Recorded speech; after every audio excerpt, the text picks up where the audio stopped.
Hey everybody, welcome back to another episode of the Lollygaggers Dynasty Recap. I'm your host Zang, and as always, I'm joined by my great co-host Ace. Ace, how you doing, man? Oh, what's going on, guys? Doing good. Sorry about the late upload for this one. Apologies on the scheduling mishap, but we're back. We're back. It's all about showbiz. They say make them wait, sir. milk the moment. So we're ready to get started. Thank you all again, of course, for waiting just that extra day. We're excited to get down to this one. Ace and I were kind of talking at the end of our episode last week about how we might want to adjust the format a little bit of the podcast. So rather than kind of deep diving into the specifics of the best bats and potent pitchers and stuff like that, which you all can kind of look up on your own, we're going to try something out a little bit different this week, where we're going to dive in a little bit more specifically to kind of what happened in each matchup. Talk over, the scoring day by day and go over some of the key players in each of those. So hopefully provide a little bit more of that context that isn't just as easy to look up. But as always, we're doing this for us. It's a lot of fun, but we're really doing it for you guys. We appreciate all the love and support and what you all have been doing by, listening and sharing. So feedback is totally appreciated. If you prefer the old way, definitely, no harm in letting us know and we can kind of figure it out from there. So definitely let us know what you think and we'll get started. So, speaking of which, we are going to get started with our first segment, which is best bats. So for our number one spot, we had Jorge Polanco for JMC. He scored 45.9 points at Boston and then against Miami. In the second place spot, we had Teoscar Hernandez for Okie Sooner, 43.9 points at Chicago, and then versus Pittsburgh at home. Agustin Ramirez for Ace had 41.5 points versus Cincinnati, and then at Seattle, we'll talk about him in a minute. Alex Bregman for me had 41.3 points. That was at versus Seattle back in Fenway, and then at Cleveland. And then rounding it out, we had PCA, who plays for Flaming Prius. That was 39.4 points, starting off versus the Dodgers and then against the Phillies. So Ace, talk to me about these bats. What are you thinking, man? Yeah, I mean, obviously a little bias here with Agustin Ramirez. That one kind of came out of nowhere. I remember getting the notification that the Marlins were bringing him up, and I don't know, I just had a gut feeling. I was like, the Marlins, kind of shockingly enough, produce some pretty good homegrown talent. They never end up keeping them, but they sure as hell produce them. They produce them. They farm the rest of the league. yeah, exactly. It's just the major league farm. So, I took a shot on it. At the time, it was a minor league spot. So I was like, all right, no harm, no foul. And then he just blew up out of nowhere. I think the dude's averaging he's averaging 8 fantasy points a game. Yeah. Insane. Not bad from the catcher position. Yeah, not bad at all. I mean, yeah, 7.6, 8.6, 12.1. He had one bad game, negative 1.2, and then followed up with a 14.4 per 2 home run game performance. So unbelievable. Yeah. I'm very happy with him and Kyber, and I also have Salvi and Contreras. So I think my catcher position's pretty set. Yeah, 30th round pick from you. I mean, that's some serious credit right there. Very impressive. And I was kind of chuckling seeing him go off and then realizing almost exactly a week ago you traded for 2 new catchers to fix your catcher position, and that guy might have been in the minors the whole time. So. Yeah, man, I'm kind of rethinking that. There was I'll get into it later once we get into the transactions, but I was very close to moving a couple of my catchers. Yeah, we'll get into that. You see that? Yeah, pretty cool to see Jorge Polanco go off there. I know he looked great, obviously at Boston. I got to see that firsthand, but then at home against Miami, obviously, we know the Marlins don't always put up the biggest fight, but pretty cool to see somebody who can hit in that park, out in Seattle. It's kind of been a mystery since Edgar Martinez. So cool to see for Jorge. And then I love to see PCA for Flaming Prius. He's really putting it together. I'm such a huge prospect and trade guys and all that. Part of the reason I'm so into Dynasty, but he was traded 1-for-1 for Javi Baez back in 21. And as we remember, that didn't go so well with the Mets. He booed their fans and they missed the playoffs. And yeah, it's just cool to see PCA showing out. And then, of course, Teoscar Hernandez for your division leading Dodgers. Hold on. Oh, the producer is in my ear. Hold on. They're saying the Dodgers aren't. leading the division? God, here we go. What's it? Oh, the Giants. I apologize. We'll get our researchers on that right away. No, but for real. Past my gigs. Half a game. Half a game. We only get that for about another 2 hours till the Dodgers dismantle the Marlins. But no, really, really big performance for Teoscar. I know signing him back there was just such a huge move for the Dodgers this offseason. A little bit of just security in that lineup. And it feels like every week, whether he's in the top 5 or the top 10, like I'm always seeing him there when I'm making these lists. So really good showing for him, and good to see for Oki. I know he's been a really consistent presence in that lineup. Yeah, I love me some Teo. Obviously the Hernandez brothers. I mean that entire series against the Cubs was just so exhausting to say the least. I mean there was not a single inning in that series where I was like, oh, okay, I feel comfortable that we're gonna win this game. Like just brutal offense after brutal offense after blown save. Like it was just that in particular that I wanted to go to 10 innings or 11 that game. Yeah. I got to kind of see both sides. I loved watching it as a neutral, and then saw the agony of watching it on my fiance's face next to me, who, as you all know, is a huge Dodgers fan. So I got to experience both at once. But I don't know. NLCS preview right there. Oh man, yeah, that it very well could be. The Cubs, I obviously at the very start of the season I was kind of skeptical on it, but now the Cubs they look for real, man. They just got to get that bullpen in order. Yeah, absolutely. That should be good to look at the trade deadline. Well, let's move on to our potent pitchers. First off, we got Hunter Brown playing for Flaming Prius, 71.6. I'm not going to be calling out too many specific scores here, but 41.4 versus Toronto is that's insane numbers. And then 30.2 against KC at their ballpark out in Kauffman. Tyler McGill, who plays for Serial Chillers, Mets starter, had 57.5, a couple high 20s, a 29 and a 27 there against Philly and Washington. Walker Buehler for my Red Sox, 54.6 points, big 35.4 versus the White Sox, and then solid starting against Cleveland on the second half of that doubleheader, 19.2. Brandon Pfaadt, another trade piece from last week, again for Mike, 52.9 for him. That was a 29.7 versus Tampa Bay. Nobody's going to stop Mike, man. 0.2. He is turning into the min of this league, that man. Okay. Just if he calls about one of your players, hang up and hold on to them and put them in your starting lineup because something good is coming. Yeah, I almost made a trade with him, and then I think I did make a trade with him. I almost wanted to make another one with him, but I think I very quickly realized that I do not want the rich to get richer. Got to think it over, yeah. I mean, that was a great show out for Pfaadt there, and Mike, of course, with those two back-to-back, and then Nick Lodolo, again for Prius, who kind of has the bookends there of first and fifth, 49.2, just 8.9 at Miami to start the week, but then a 40.9 burger at Colorado to end the week off. And I swear I double-checked these like 5 times because I was like, those have to be flipped. I'm sure Miami, one of the most notorious pitchers' ballparks, and then, of course, obviously the opposite. But no, he really showed out against those Rockies, who I think might have 5 wins now. So, go Colorado. Rockies fans, I feel for you, man. I feel for him, man. Oh, they at the very least they can enjoy that beautiful ballpark. Coors is very true, very true. I need to visit that park one day. That's one to go to. Yeah. Any real big ones stand out here for you? I mean, it's got to be Brandon Pfaadt. Mike just traded for him, and then this dude pops off for a basically 53-point week. Like, come on, man. We're all hoping that Mike, kind of falls off a little bit, and he just keeps getting better. So, yeah, Mike's going to be a problem. Yeah, he really is. I mean, I'm thinking back on his explanation where he's thinking, Bohm and Jazz finishing the year relatively similar. He basically gets Pfaadt for free.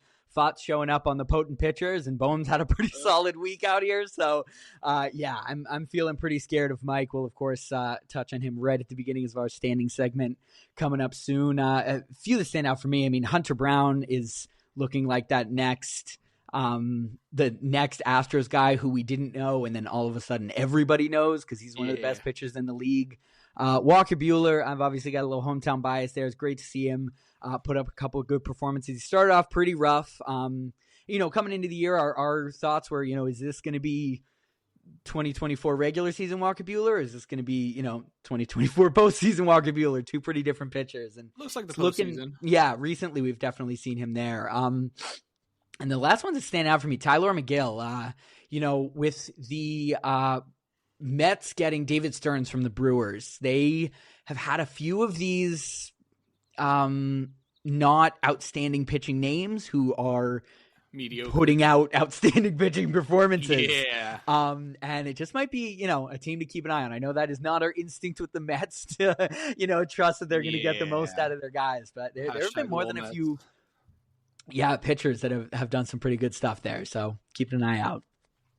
I think they'll be good this year. As much as we lulled Mets, then they went to the NLCS last year, and it was a great series versus the Dodgers. So I think they just gotta, similar to the Cubs, they just got to keep that bullpen in order because it seems to be what always bites them. So we'll see. Tough start for Edwin Diaz for sure. I mean, Mets just became first team to 20 wins though, so they're no joke. I think, like I said, they'll be in the postseason. They'll be playing in October. So I think they'll be a team to look out for. But they're also a team that I think we all know can just instantly implode on themselves. Absolutely, yeah. Not a single person will be surprised. No one will. Well, we're gonna slide over to our bench blunders. A few Metsy moves of our own here. Uncharacteristically, I'm going to start from the bottom here because the grand finale needs to come. Yeah. The last, starting down on Saturday. You guys are playing this way too tight. You're making my job very difficult. I had to wait until Saturday to get any 10+ bench blunders. So, and then they were all on Saturday. And then they were all on Saturday. So that was a big day for us. Sean Murphy's our first one. As we said on Saturday, 10 points for Al Martinet. Not too big, but catcher, he did start. Langoliers, I guess, didn't play that day, so didn't get any points. So it's a little bit of a disappointment there. 10 extra for Almart. Riley Green had a pretty good showing, 12.5 again on Saturday. This time for Flaming Prius. Definitely nice to see Riley heating up. And then the big boy, we all saw it in the chat. Gino Eugenio Suarez, 32.7 points on 4 home runs in a losing effort for Okie Sooner. And that did mirror our fantasy matchup a little bit too. Huge showing, unfortunately, in a losing effort there. Boy, tough scene. I mean, I have to say, I feel I would not want to employ a Eugenio Suarez because, we were all yucking about it in the chat there a little bit. He is the ultimate boomer bust. So most of the time you're fine. And then there are going to be the days like this where you put him on the bench, probably rightfully so. And 32.7. and then he becomes the 19th player in MLB history to hit 4 home runs to ever do that. Yeah. Kind of crazy. I think the last 2 to do that have both been Diamondbacks. JD Martinez in 2017. And wasn't it I want to say Peralta or somebody else. Peralta maybe do it. Yeah, there's. I don't know, but you're probably right on that. Interesting. I will say though, with Suarez putting up this major stat line, it would not have mattered if Sooner started him. We'll get to the matchups here. Yeah. In on bright side, it would not have mattered in the grand scheme of things. This would have hurt a lot more if it was the difference in game, which 32 points could have been, but very well could have been. Yeah, definitely was not in this matchup. No, definitely. Well, speaking of which, we're gonna slide on down to the matchup minute. We're gonna start off with Bose versus JMC. We came into the week with about a 55% of Bose winning over JMC. We started off on Monday with a very low showing from Bose, only 8 points, and JMC jumped out to a big lead, putting up 85 on that first day. Second day on Tuesday was a little bit more even. Bose put up 77, and JMC just stepping a little bit back with 61, but still in the lead there.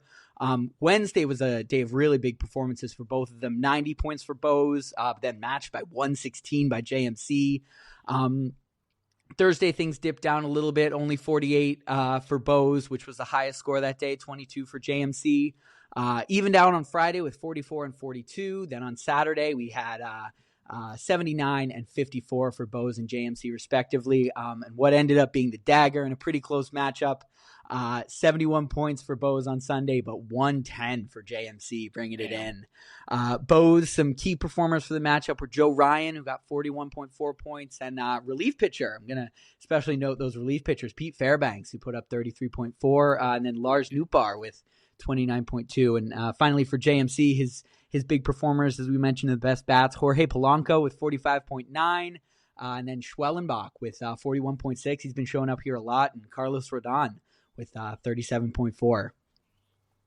Yeah, I'd love to see that. Bo's obviously the favorite in this one, and we see the upset come in. Absolutely. Yeah, I know we were talking last week. It's good to see JMC get a win. I have to say, sorry, Bose, but I do feel responsible for pulling the rug on that. He was 3-0, and then all of a sudden, like 1-2, and it just, So I am for JMC, good to see, and solid performances across the board for both of them. I know that was one of those two I was looking at pretty close coming into the last day. I know JMC ended up going an additional about 40 points up, but only about 70 separating. So there were 30 points coming in. That was a close matchup. Yeah, definitely a close matchup. We and usually with we mention it usually every week, but our a lot of the matchups are very close going into the weekend, I should say. They're coming in, yeah. When they're close Saturday, Sunday, I love to see that. Yeah, absolutely. That's good for sure. Well, our next one is Hideki versus Inten. 59% of Hideki over Inten. We started off with another one of these really, really low scoring first days. Hideki only scored 6 points on Monday. Inten countered with 44, but then they both kicked it right back into gear on Tuesday. 114 for Hideki and 103 for Inten. 30-point difference separated them on Wednesday with 61 for Hideki and 31 for Inten. And then the script flipped on those single-digit scores with Hideki scoring 40 on Thursday and Inten only scoring 8. Friday had 82 to 57 respectively. Saturday, Inten swung big. He scored 103 points with Hideki only scoring 52.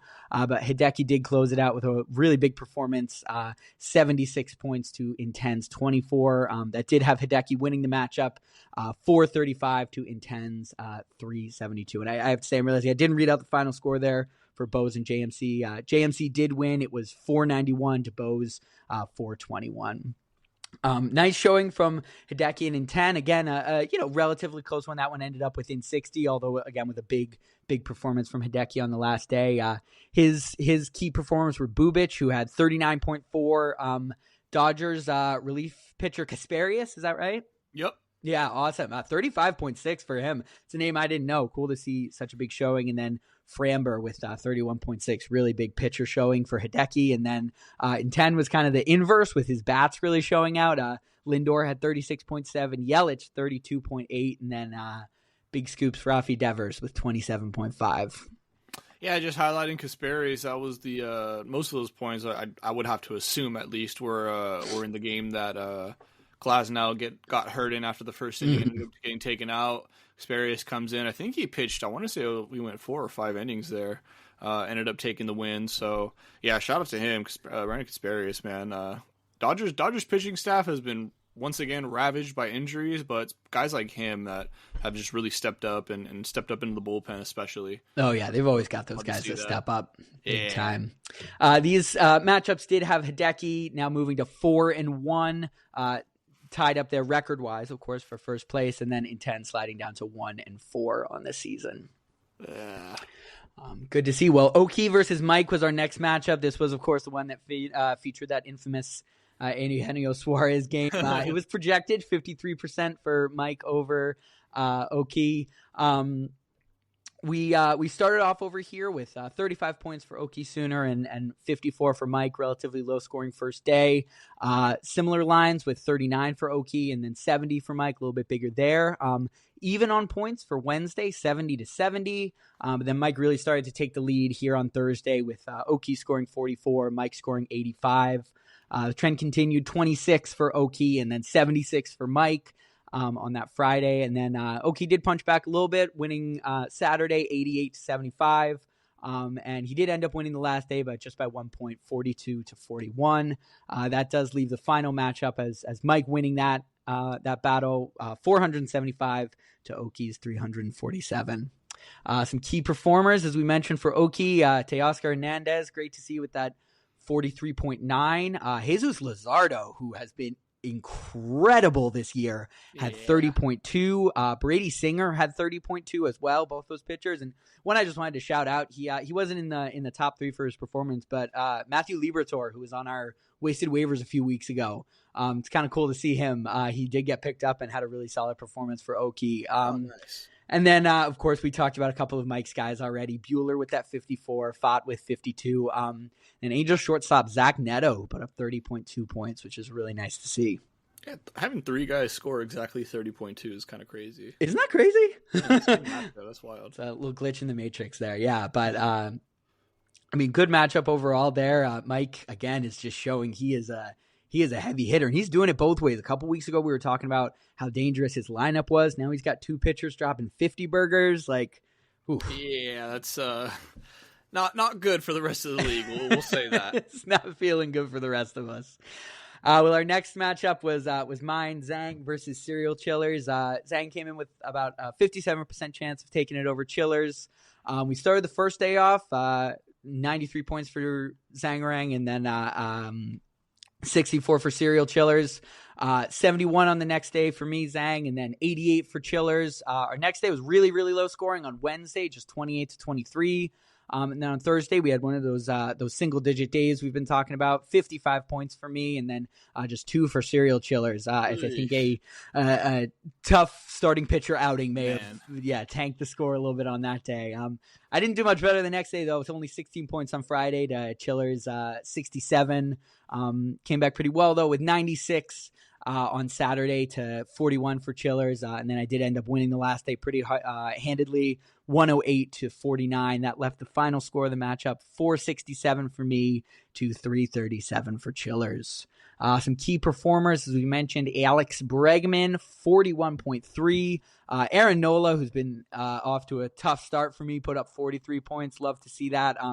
Then another tough start to the season, who has really picked it up as of late, Tristan Casas at 26.8 points on the week. And then pitchers were pretty big for Chillers, 57 points from McGill, which was great to see, 35.9 for Shane Boz, and then Stephen Kwan with 27 points. Feels like he's always up there with pretty solid numbers.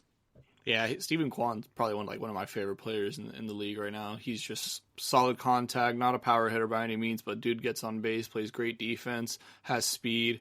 I mean, yeah, he's just so much fun to watch. Yeah, it's so fun to have like a legit center fielder playing left field. You watch him, and you're like, oh, you're so overqualified for this, but it's awesome. 100%. Like, 100%.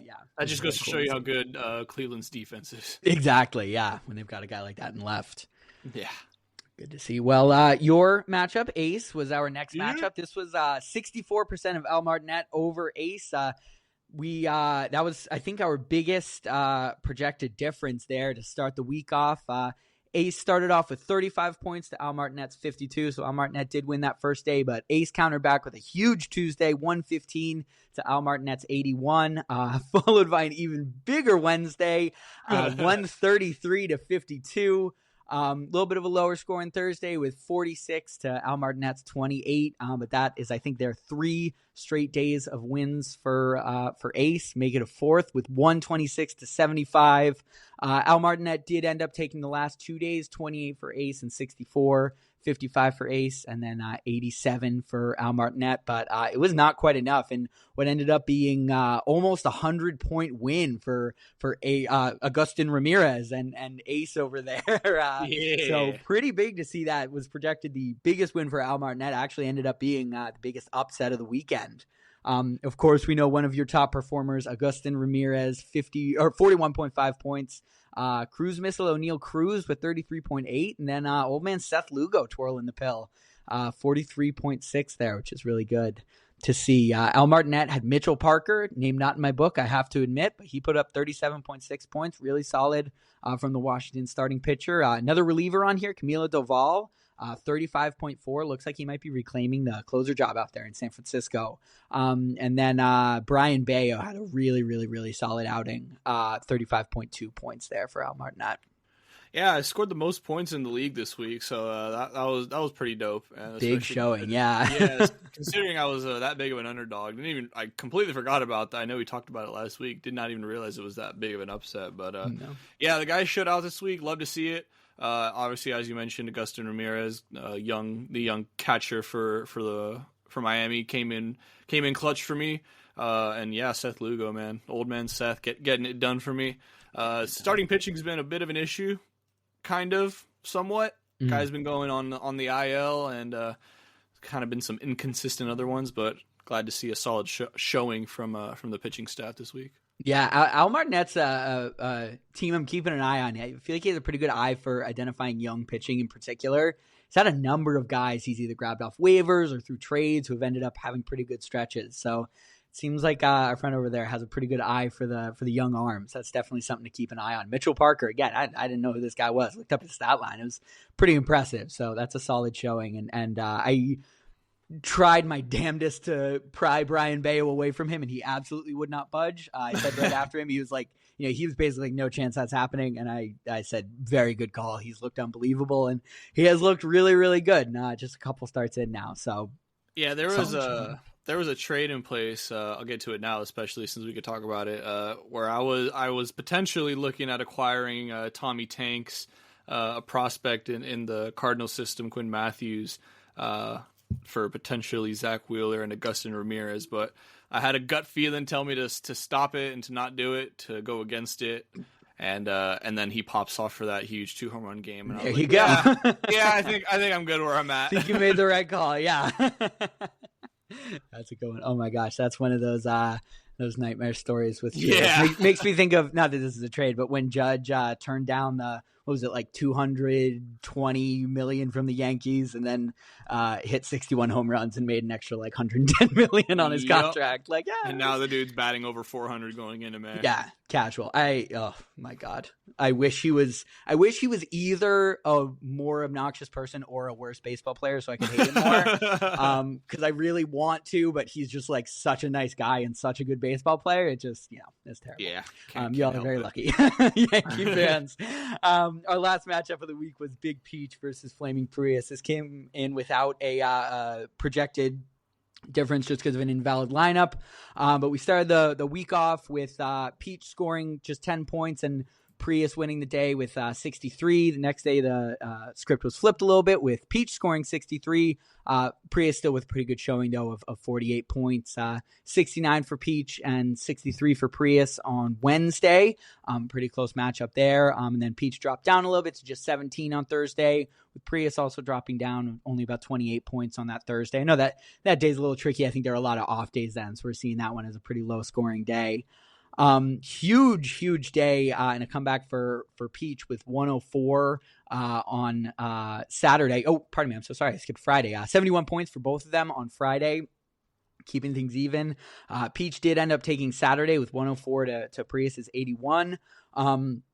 But what ended up being the sort of deciding factor in the series, it was pretty close. I think Prius just had a slight lead, but Peach scored 76 points on Sunday, but Prius scored 162 points. So that did end up leaving the final score at 413 to 518. I'm almost what is that? 18 points over him. That math isn't right, but 14 points. 14 points. There we are. 114 points over him. It's not a math one, dude. I say this all the time. I'm not so good there, but really, huge showing on that last day for Prius to end up winning 518 to 413. Big showings in terms of their players. We had Noelvi Marte, 39.7 points for Peach. Then Corbin Carroll, 36.2. And Jose Quintana had 44.2. Good to see him still spinning it out. And I think he's on the Mets now. That stat line is just like a fuck you, Zang. I traded for and then dropped Noelvi Marte because I didn't have space for him in the minors. He has looked unbelievable. Then, as you all know, in that big trade, I traded Corbin Carroll. So to see both of them there has me pulling the collar in my shirt a little bit, but still feeling pretty good.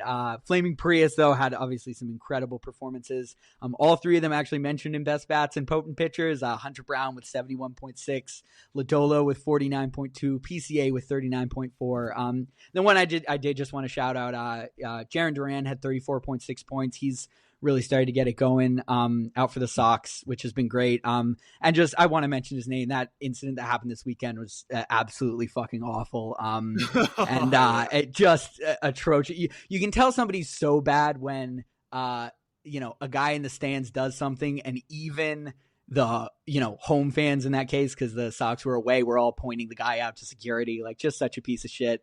And I say this all to say, Jarren Duran is he is fueled by hate.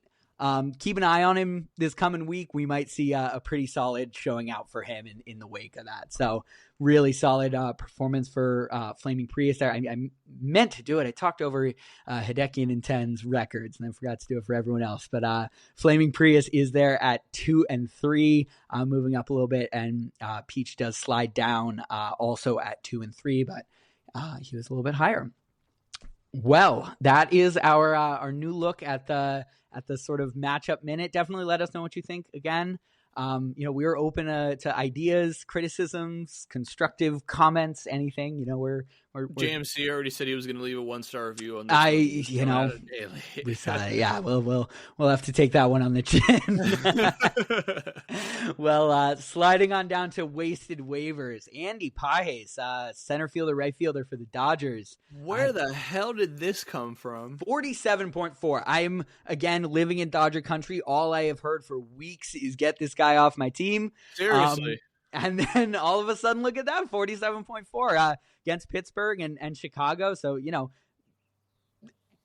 Paul Skeens, Pittsburgh, that's good. But the rest of them, not so much. But Chicago, again, really, really solid lineup there. I think it was a couple really big days for him, a 15 and an 18, if I'm remembering correctly. So could be somebody if you need an outfield spot filled. And then speaking of outfield, Jordan Beck out in Colorado, 39.3 against Kansas City, and then at home against Cincinnati. He had a 15 and a 17, so a couple really big ones for him. I think that's who I was thinking of, actually, not Pages. I'm going to retract my earlier statement there. I didn't note it down. But that as always, streaming guys in Colorado can be good. And I know Jordan Beck is a guy who's put up some pretty solid numbers in the past. Spoiler alert: Pages is no longer available. He is. He's back at home with Ace. Back at home. That's good. Yeah. I did put in the Discord earlier today. I needed a trade for outfielders, and then I saw he was available. I was like, I'll pick him up. He's gonna inevitably just fall off now that I did this, and probably strike out 4 times tonight. Hey, we'll see. Center field, right field is good too, though. I gotta say, that's I definitely need the eligibility. Appreciate it. In terms of our pitchers, going to do it a little bit unconventionally this time. We do have one just normal one. Cade Povich out in Baltimore, who Lord knows they need starters right now. He had just one start, but it was 32.4 at Washington. Really solid performance there for him. I know when a staff kind of needs an ace, sometimes one guy can step up. So he could definitely be somebody to keep an eye out for as, if he continues to put together a few starts. And then for the next one, I highlighted 2 guys. They're both Chicago White Sox pitchers, Davis Martin and Jonathan Cannon. They had 39.4 and 32.1 respectively. I kind of wanted to shout them both out. The White Sox as an entity, we know where they're at. But they've had a few guys who are, pitching pretty well. Not great, but if you need a starter for a couple weeks while your guy is on the IL or something like that, I've been surprised how many times I've seen White Sox with pretty solid numbers. So good showings for both of those guys. And just I wanted to throw it on there to keep everyone's mind. The White Sox pitching is maybe not the worst thing in the entire universe if you do need a couple spot starters. Remember when we said that the Marlins were like a farm for the rest of the league? Yeah, I think the White Sox are the AL version of that. Yeah, they sure are. Boy, did you see? This is totally off topic. Did you see Eloy Jimenez's AAA numbers? I did not. I saw a screenshot of this today. He's hitting like 208 with 1 home run in AAA. I never could have seen that fall off coming. He looked like the fucking truth when he came up in 2019. I thought for sure he was going to be like a regular AL home run leader. Crazy. Yeah, the fall off is insane with the White Sox. They were peaking so high there for a minute, and then it just all came crashing down all at once. Yeah, good reminder for me what a winning culture can do positively and negatively for guys. You see Andy Pages is not exactly, top 100 prospect, top 10 Eloy probably was, and he's putting up these numbers and obviously winning environment out there in LA, and then, tricky. So Good to see. Well, let's slide on down to our standings. Again, I'm loving to see things starting to spread out a little bit more as we have more and more. Mike slid up one space from last week. He's in first place at 4-1. Hideki slid down. They kind of just switched spaces. He is also 4-1. Ace is 3-2, sliding up 4 spots from last week, up in third place. And then Ace's co-host Zang up 4 spots from last week in fourth place. There's that head-to-head matchup coming in. There it is. Exactly. I was telling you, man, it's going to keep coming back to haunt me. What was it, 9 points or something? That separating us. Let's just hope we better not finish like 6th and 7th or else. Oh, yeah, it's going to be brutal. Oh, boy. Serial Chiller slid down 2 spots from 3rd down to 5th. He is also 3-2, just like the two of us. Our big clump here is our 2-3s, Prius, who slid up 5 spots from last week in 6th place. Al Martinet slid down 3 spots. He's now in 7th. Oki Sooner up 1 spot in 8th. JMC up 4 spots from last place. He's now in 9th. Bose is down 5 spots. Pretty big drop there to 10th place. But Big Peach also dropped 5 spots down to 11th place. So keeping a little space between, Bose and the bottom for Peach is doing that. And then in 10 is in 12th place at 1-4, down 2 spots from last week. Yeah, Hideki with the rare win of the week and still moving down in the rankings. And still moving down. That's tough. Yeah. I'm sure. Oh, because of course it's Mike. Yeah.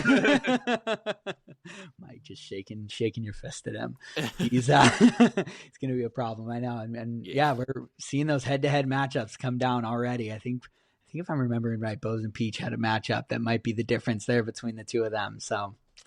A little bit of a step down from our trade mania that we had last week. We did have one trade. Ace traded Cody Bellinger over to Al Martinet for San Diego first base right fielder Gavin Sheets. Do you want to, obviously being inside this trade, talk us through it a little bit? Yeah, so this one, it was kind of just Cody Bellinger had been kind of underperforming to what I thought he would have been doing, especially given that he'd be playing half of his games in New York. And I know it's still early and he could definitely catch on, but I just felt like I wanted to go in a different direction there. I also had Paul Goldschmidt, who obviously is on the Yankees right now and most of the time leads off or is batting cleanup. So I think he was just a more valuable piece, and they both obviously played more or less the same positions. Cody did have that outfield eligibility, but Gavin Sheets does have that right field eligibility, so kind of getting that back as well, and they can both play at first base. So kind of just a 1-for-1, I think. We're kind of just both hoping that, these guys both kind of pop off and neither of us regret the trade, or they both just suck, and then we can just look back and say, mulligan. Yeah, absolutely. No, I mean, look, it's a good reminder that stats matter more than draft pedigree. Gavin Sheets was undrafted, was just added. Cody Bellinger was a 12th round pick. But in terms of points, they're relatively similar. Sheets has 51 and let's see, Bellinger, I just had it up. Bellinger has 55.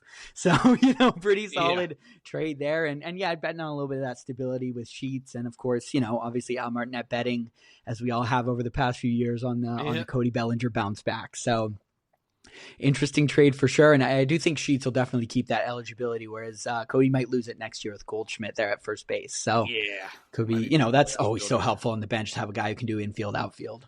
Yeah, eligibility is a very big deal, especially in Dynasty. Trying to get a lot of these guys that are starting into the lineup is tough, and I was feeling it there for a minute with the lack of outfielders. Still kind of feeling it, but, with Pages. See if he can help a bit. Helping out, absolutely. Well, our last segment is next week's notes. Take a look at our segments for the now started weeks. We do have a little bit of a preview, but we'll pretend it's Sunday night and just talk about it like that. Serial Chillers versus Al Martinet is our first matchup. This one has 54% of Serial Chillers over Al Martinet.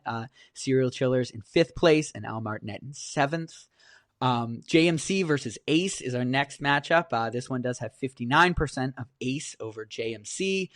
Ace up there in 3rd, as we talked about, and JMC in 9th. So following with where they are in the standings. Zang versus in 10, the old school Boston matchup. 59% of Zang over in 10. Zang is, me, I'm in 4th place, and then in 10 down in 12th. So again, following with the standings. Big Peach versus Hideki does have Hideki with 57% over Peach. Hideki in 2nd place and Peach down there in 11th. Flaming Prius versus Oki does not have a projection, but just looking at the standings, we do have Prius in 6th and Oki down at 8th. They're both 2 and 3, so this one really could be a toss-up there. And then our final matchup of the week is a pretty surprising one, Bose versus Mike, and it has 65% of Bose over Mike. Bo is, of course, in 10th place there, and Mike leading the league in 1st. So which of Al Martinet, JMC, Peach, or Mike do you see as most likely to upset? Well, I feel like Mike's the obvious answer here. The fact I should have said, yeah, other than Mike. 65%, that is crazy for a guy that is currently at the top of the league right now, but whatever, we'll just put that one aside. Besides that, I think I'm going to go with Al Martinet here. We were talking about him a little bit earlier. I want to say the Yankees have a home series coming up this weekend, or this week. I could totally be wrong about that. Right. They are in Baltimore this series, but I could bear with me here, guys. Yes, they are at home this weekend against the Rays.